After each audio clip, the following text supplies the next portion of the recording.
Avis vascular centre మన దేశంలోనే the best varicose vein hospital. నమస్తే, welcome to iDream talking point with Kavitha. Operation Sindoor జరిగి కరెక్ట్గా 6 నెలలు గడిచిన తర్వాత ఇంటెలిజెన్స్ వర్గాలు మరో భయంకరమైనటువంటి వార్తని కేంద్ర ప్రభుత్వానికి చేరవేశాయి. అందులో ప్రధానంగా జైషే మహమ్మద్తో పాటుగా లష్కరే తోయిబా అలాగే పాకిస్తాన్ ప్రేరేపిత ఐఎస్ఐ కూడా ఇప్పుడు కలిసి భారతదేశం పిఓకేలోకి ఎంటర్ అయ్యాయి. సెప్టెంబర్ నుంచే తమ కార్యకలాపాలను స్టార్ట్ చేశాయి అనేటువంటి వార్తని ఇంటెలిజెన్స్ వర్గాలు కేంద్ర ప్రభుత్వానికి చేరవేశాయి. ఇప్పుడు కశ్మీర్ లోయలో ప్రశాంతత నెలకొని ఉంది.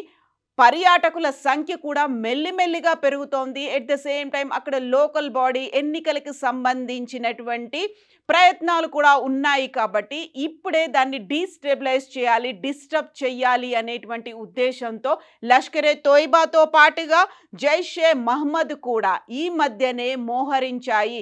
ఎక్కడైతే బార్డర్లకి సంబంధించి కొంచెం భద్రత తక్కువగా ఉంటుంది, ఎక్కడైతే అక్కడ మన మిలిటరీ కావచ్చు ఆర్మీ జవాన్ల కదలికలు కొంచెం తక్కువగా ఉన్నాయి అనేటువంటి వార్తని డ్రోన్ కదలికల ద్వారా పసిగట్టినటువంటి ఉగ్ర మూకలు సెప్టెంబర్లో మళ్ళీ ఎంటర్ అయ్యాయి అనేటువంటి ఒక వార్తని ఇంటెలిజెన్స్ వర్గాలు చేరవేశాయి అనేటువంటి మాట. దీంతో పాటుగా Pakistan special services group, inter services intelligence అనేవి ఇప్పుడు నియంత్రణ రేఖ వెంబడి పాక్ ఆక్యుపైడ్ కశ్మీర్ ఏదైతే ఉందో లైన్ ఆఫ్ కంట్రోల్ LOCగా చెప్తుంటారో అక్కడ ఎంటర్ అయ్యాయి అనేటువంటి వార్త అందుతోంది. చొరబాటు మార్గాల ద్వారా జమ్మూ కాశ్మీర్లోకి ప్రవేశించాయి. ఉగ్రవాది షంషీర్ నేతృత్వంలో లష్కరే తోయిబా యూనిట్ డ్రోన్లను ఉపయోగించింది, వైమానిక నిఘాని నిర్వహించింది. లైన్ ఆఫ్ కంట్రోల్ వాస్తవాధీన రేఖ ఏదైతే ఉందో దాని వెంబడి డ్రోన్ కార్యకలాపాలు నిర్వహించింది. LOCలోకి చొరబడే మార్గాలని గుర్తించింది. రాబోయే రోజుల్లో ఫిదాయిన్ తరహా దాడులు లేదా ఆయుధ దాడులకి ఇది సూచన అని నిఘా అధికారులు వివరించారు. ఆత్మాహుతి దాడులు జరగవచ్చు, లేకపోతే పహల్గాంలో యాత్రికుల మీద జరిగినటువంటి అటాక్ ఆయుధ దాడులు కూడా జరగవచ్చు అనేటువంటి సమాచారం. ఇప్పటికైతే 6 నెలలుగా ఒక స్తబ్దంగా ఉంది అనేటువంటి భావన లష్కరే తోయిబాతో పాటుగా జైషే మహమ్మద్లో కూడా కలిగింది అనేది. స్లీపర్ సెల్స్ అయితే ఇప్పటికీ ఉన్నాయి, వాటిని మళ్ళీ యాక్టివ్ చేయాలి అనేటువంటి ఒక మాటతో పాటుగా మరో రకంగా చూసుకుంటే రెండో వైపు నుంచి కూడా అటాక్ చేయాలి, దానికి గుజరాత్ రాజస్థాన్ కేంద్రంగా చొరబాట్లను పెంచాలి అనేది. అక్కడ ఆయుధాల అక్రమ రవాణాతో పాటుగా డ్రగ్స్కి సంబంధించి కూడా వాటిని భారతదేశంలోకి ఎంటర్ చేయాలి. సో 2 వ్యూహాలతో ఇప్పుడు మళ్ళీ జైషే మహమ్మద్ అలాగే లష్కరే తోయిబా కూడా ప్రయత్నాలు మొదలుపెట్టాయి, ముమ్మరం చేశాయి అనేటువంటి సమాచారం అందుతోంది.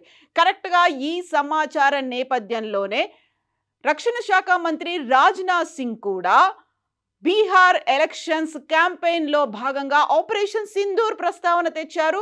మనం అక్కడ పాకిస్తాన్లో ఉన్నటువంటి ఉగ్ర స్థావరాల మీద అటాక్ చేశాము, ఎంతమంది చనిపోయారు అనేది మేము వివరాలు అందించము, అయినప్పటికీ కూడా దాన్ని మళ్ళీ రీలాంచ్ చేయడానికి మేము రెడీగా ఉన్నాము.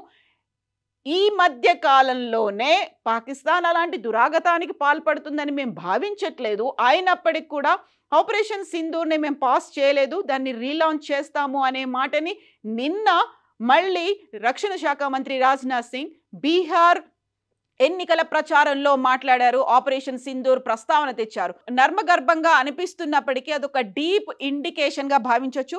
యాక్చువల్గా రాజ్నాథ్ సింగ్ ఏం మాట్లాడారు ఒకసారి విందాం. आतंकवादी संगठनों के पहला भाई ऑपरेशन सिंदूर में आतंकवादी सारे ठिकानों को सफाया कर दिया। कितने लोग मारे गए उस संख्या को मैं यहां बहुत विस्तार में जाकर नहीं चर्चा करना चाहता, और मुझे करना भी नहीं चाहिए, लेकिन मैं समझता हूं कि जल्दी वह हिम्मत नहीं करेंगे, और करेंगे तो मैंने भाई हमारा ऑपरेशन सिंदूर समाप्त नहीं हुआ है, अभी स्थगित किया है, हम फिर से ऑपरेशन करेंगे और आक्रमण करेंगे उसके ऊपर, और उसे हम धराशायी करेंगे। क्या क्या बातें लोग बोलते थे, गाने थे बड़े बड़े आतंकवादी संगठनों के। సో ఇది రక్షణ శాఖ మంత్రి రాజ్నాథ్ సింగ్ చెప్పినటువంటి మాట.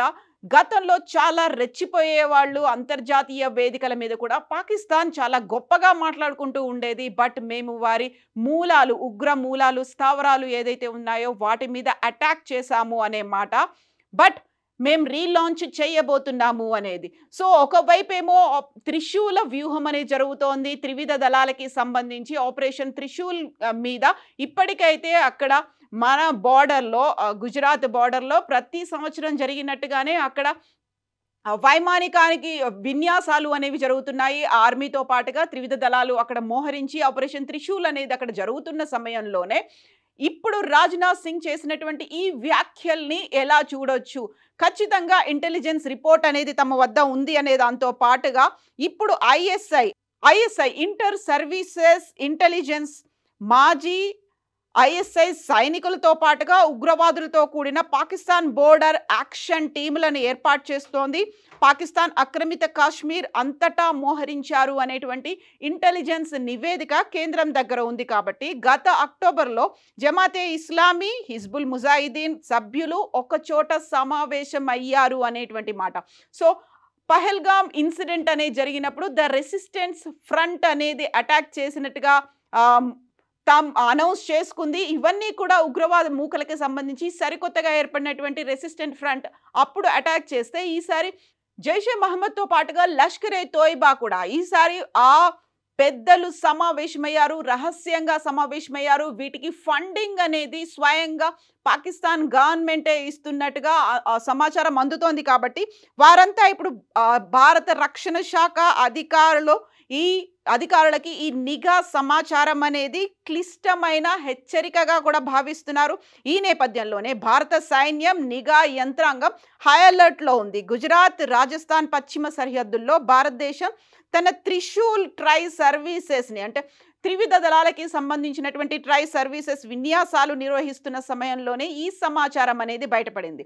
గతంలో కూడా ప్రతిసారి పదే పదే ఇదే మాటని చెప్తూ వచ్చింది రక్షణ శాఖతో పాటుగా త్రివిధ దళాలకి చెందినటువంటి అధినేతలు కూడా అదే మాట చెప్తున్నారు. మేము పాజ్ బటన్ని మాత్రమే ప్రెస్ చేసి ఉంచాము, ఖచ్చితంగా దాన్ని రీలాంచ్ చేయబోతున్నాము, ఆపరేషన్ సింధూర్ 2.0 జరగబోతోంది అనేది. సో ఇప్పుడు ఆల్రెడీ సెప్టెంబర్, అక్టోబర్లోనే వాస్తవాధీన రేఖ ఏదైతే ఉందో దాని నుంచి లోపలికి ఎంటర్ అయ్యారు అనే దాంతో పాటుగా స్లీపర్ సెల్స్ని యాక్టివేట్ చేయడం, మరోవైపుగా అక్కడ ఉన్నటువంటి అటాక్స్ చేయడానికి ఆత్మాహుతి దళాలని కూడా ప్రేరేపించడంతో పాటుగా అటాక్స్, ఆయుధాలతో జరిగేటువంటి అటాక్స్, బాంబ్స్ కావచ్చు, లేకుంటే అప్పుడు ఉన్నటువంటి లేటెస్ట్ టెక్నాలజీ ఉన్నటువంటి ఎక్విప్డ్గా ఉన్నటువంటి గన్స్తో అటాక్ చేశారు పహల్గామ్ మీద. అలాంటి అటాక్ జరగవచ్చు. దీంతో పాటుగా ఇప్పటికీ డ్రగ్స్కి సంబంధించి, ఆయుధాల అక్రమ రవాణాకి సంబంధించి ఆ ప్రయత్నాలు కూడా ఉన్నాయి అనేది ఇక్కడ చాలా క్లియర్గా అర్థమవుతోంది. పీక్ వింటర్ స్టేజ్ అనేది ఉంది. ఆ తర్వాత మంచు కూడా విపరీతంగా కురిసే అవకాశాలు ఉంటాయి. కాబట్టి అక్కడ కొంచెం సెక్యూరిటీ తక్కువగా ఉంటుంది అని భావించి, ఎందుకంటే ప్రతిసారి అక్కడ ఏం జరుగుతోంది అనేది నిఘా కళ్ళు అయితే, కదలికలు అయితే దాని మీదే ఉంటాయి. సో డ్రోన్ల ద్వారా పరిశీలించారు జైషే మహమ్మద్, లష్కరే తోయిబా. ఆ సమయంలోనే వారు లోపలికి ఎంటర్ అయ్యారు. ఇప్పుడు కశ్మీర్లో కూడా ఉన్నారు, వాళ్ళు ఎంటర్ అయ్యి ఉన్నారు. స్లీపర్ సెల్స్ని యాక్టివ్గా చేసేటువంటి పనిలో ఉన్నారు. వారికి కావలసినటువంటి డబ్బుని సమకూరుస్తున్నారు, వారికి అవసరమైనటువంటి ఆయుధాలని సమకూరుస్తున్నారు. వారిని యాక్టివ్గా ఉంచే ప్రయత్నం అయితే లష్కరే తోయిబా, జైషే మహమ్మద్ చేస్తోంది. ఐఎస్ఐ దానికి అండదండలు ఉన్నాయి. కాబట్టి సో ముందు నుంచి చెప్పినట్టుగా మేము రెడీగా ఉన్నాము అన్నప్పటికీ ఇప్పుడిప్పుడే అక్కడ పర్యాటకం వృద్ధి చెందుతోంది, ఊపందుకుంటోంది. వింటర్ని ఎంజాయ్ చేయడానికి చాలామంది కాశ్మీర్ కూడా వెళ్తున్నారు. కాబట్టి ఇదే సరైన సమయం. అందులోనూ 6 నెలల గ్యాప్ వచ్చింది. కాబట్టి వారి ఉనికిని వారు చాటుకునే ప్రయత్నాన్ని అయితే టెర్రరిస్టులు చేస్తున్నారు. పాకిస్తాన్ కనుక ఇలాంటి అటాక్స్ చేస్తే పాకిస్తాన్ని ప్రపంచ పటంలో లేకుండా చేస్తాం, ఉనికి లేకుండా చేస్తాము, ప్రపంచ పటంలో ఉండాలా లేదా నిర్ణయించుకోవాల్సింది పాకిస్తానే అనేటువంటి మాటని రక్షణ శాఖ మంత్రి అలాగే త్రివిధ దళాల అధిపతులు కూడా పదే పదే అదే మాట చెప్తున్నారు. మోదీ కూడా చాలా క్లియర్గా ఈ మాట చెప్పారు. పాజ్ బటన్ మాత్రమే ప్రెస్ చేసి ఉంచాము, ఆపరేషన్ సింధూర్ 2.0 ఏ క్షణంలోనైనా జరగవచ్చు. బట్ ముందుగా పాకిస్తాన్ చేసే దాని మీదే మా అటాక్ అనేది ఉంటుంది, ఒక డిఫెన్స్ అనేది ఉంటుంది అనే మాట. సో వెయిటింగ్ ఫర్ పాకిస్తాన్ ఏం చేయబోతోంది అనేది. బట్ అక్కడే స్థానికులు కావచ్చు, పర్యాటకులు కావచ్చు, లేకుంటే అక్కడ ఉన్నటువంటి మళ్ళీ ఆర్థికంగా నష్టం అనేది జరగకుండా భారతదేశం ఎలాంటి చర్యలు తీసుకోబోతోంది అనేది ఒక క్రూషియల్గా మారింది. 6 నెలల గ్యాప్ తర్వాత మరో పహల్గామ్ అటాక్ లాంటిది జరగబోతోంది అనేటువంటి సమాచారంతో పాటుగా వెరీ లేటెస్ట్గా ఆల్రెడీ ఎంటర్ అయిపోయారు అనేటువంటి సమాచారం అయితే ఇప్పుడు కేంద్ర ప్రభుత్వం దగ్గర ఉంది. కాబట్టి దానికి అలర్ట్గానే ఉన్నాము, మీరు కూడా అలర్ట్గా ఉండాలి ఎనీ టైం అనేటువంటి సందేశాలు కూడా త్రివిధ దళాలకు వెళ్ళినటువంటి నేపథ్యం ప్రస్తుతం ఉంది. సో ఒక అల్లకల్లోలం సృష్టించాలి, ఒక అక్కడ ఉన్నటువంటి డిస్టర్బెన్సెస్ చేయాలి అనేటువంటి మాటతో పాకిస్తాన్ పదే పదే అదే ప్రయత్నాలు చేస్తూ వస్తోంది. సో ఏ క్షణంలోనైనా జరగొచ్చు అనేటువంటి మాట, అలర్ట్గా ఉండాలి అనేటువంటి వార్నింగ్ బెల్స్ని కూడా కేంద్ర ప్రభుత్వం త్రివిధ దళాలకైతే అందించింది. ఎవరు ఫండింగ్ చేస్తున్నారు, ఎందుకని ప్రతిసారి పదే పదే పాకిస్తాన్ కశ్మీర్నే కావాలని అనుకుంటోంది?